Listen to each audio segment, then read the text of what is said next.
the world falls apart, trust should not be doled out easily to anyone, especially white people. Even Mom would agree with me on that. Barack and Michelle Obama just produced a movie, their first fiction film, according to In Wokeness, on Netflix called Leave the World Behind.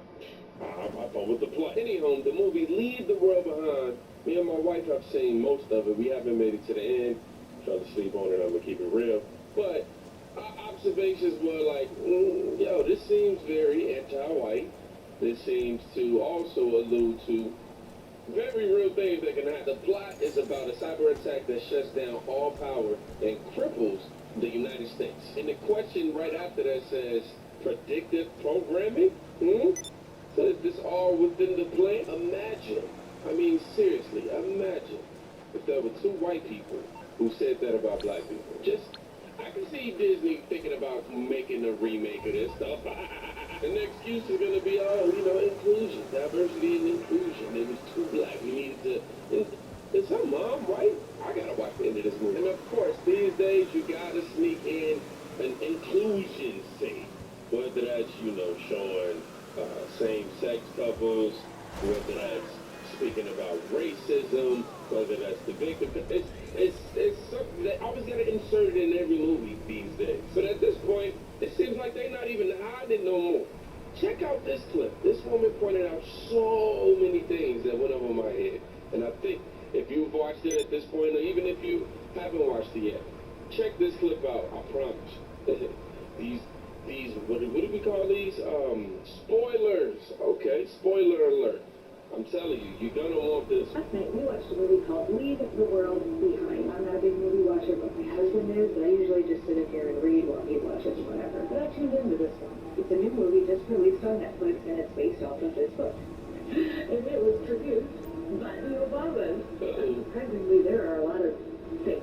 Essentially, the movie is about the downfall of civilization and how it's done in 3 steps. First step being that the government is going to be toppled from within. The next one, that it's going to be littered with disinformation and misinformation to confuse the masses and create chaos. The third step is the first and second step are done correctly. It's going to cause basically a civil war, causing the paranoid and problematic to start turning on each other. This movie is just full of Easter eggs. One part of the movie where self-driving Teslas are directed to crash into the ins and the outs of the city to block anybody from getting in or escaping out. If you pay attention, in the movie there's this mural behind the bed, and the mural changes throughout the mood of the movie. So it starts off as calm, and then as the movie intensifies, it gets more rough and more stormy. There is a very obvious Friends reference all throughout the movie. The little girl is obsessed with the last episode of Friends called How It Ends, which is interesting because the star of the movie, Julia Roberts, also dated Matthew Perry way back.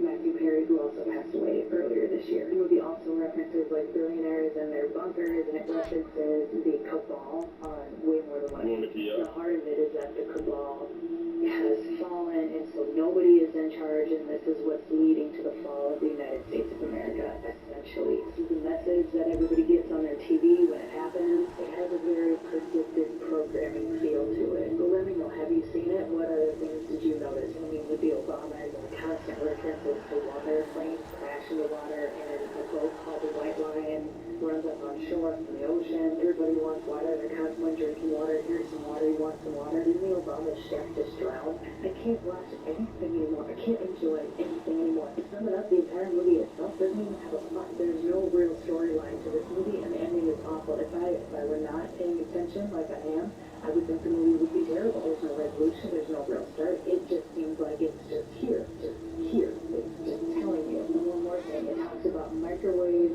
EMP, like energy, and how it attacks like dual weapons. Yikes. A lot of that definitely went over my head, man. Now that I think about the red cars, I automatically think about how Trump tried to attack Elon Musk as well. Think about it. He's been an advocate for freedom of speech. Buying X, formerly known as Twitter, and that's been his main focus, to be able to provide that. Then, obviously, the red cards, or red flyers, more correctly, made me think about, of course, Make America Great Again. Quite seriously, seems like they're trying to scare us into obedience. However, literally, as I'm doing this video, Benny Johnson just posted this. The Packers affiliated with China's People's Liberation Army has infiltrated critical services here in the U.S. Alexandra Hawkins is now from our nation's capital. Alex, this is not good. No, it's not. I mean, this infiltration appears to be part of a broader effort to insert chaos into our logistical systems. The information collected could then be weaponized if the U.S. and China were to become engaged directly in the Pacific. According to reporting from the Washington Post citing multiple U.S. and industry security officials, China's cyber army is invading critical U.S. services, like an attempt to break into the system behind Texas's independent power grid. Other victims include a water utility in Hawaii, a West Coast port, and at least one oil and gas pipeline, according to that report you're seeing there. Brandon Wells, executive director of the Department of Homeland Security's cybersecurity agency, told the Washington Post this, quote, "It is very clear that Chinese attempts to compromise critical infrastructure are in part to pre-position themselves to be able to disrupt or destroy that critical infrastructure in the event of a conflict, to either prevent the United States from being able to project power into Asia or to cause societal chaos inside the United States to affect our decision-making around a crisis."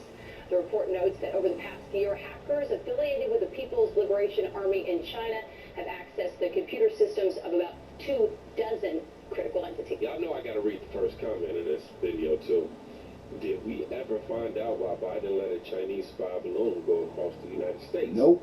Without powering it down. And I Nope. say, again, this movie just came out that Obama's produced, and now this information, I'm serious. You watch that clip, that news clip, and you go, hey, I think I watched the movie about this. Speaking of the movie again, the whole water references and knowing the tragic news that recently took place at the Obama's estates, that's a little bit suspicious. The whole Friends reference with the episode being titled what it was titled was a little suspicious. My response to that is, first of all, this is something very serious, and I hope it gets taken care of as soon as possible. But my second thought is, oh no.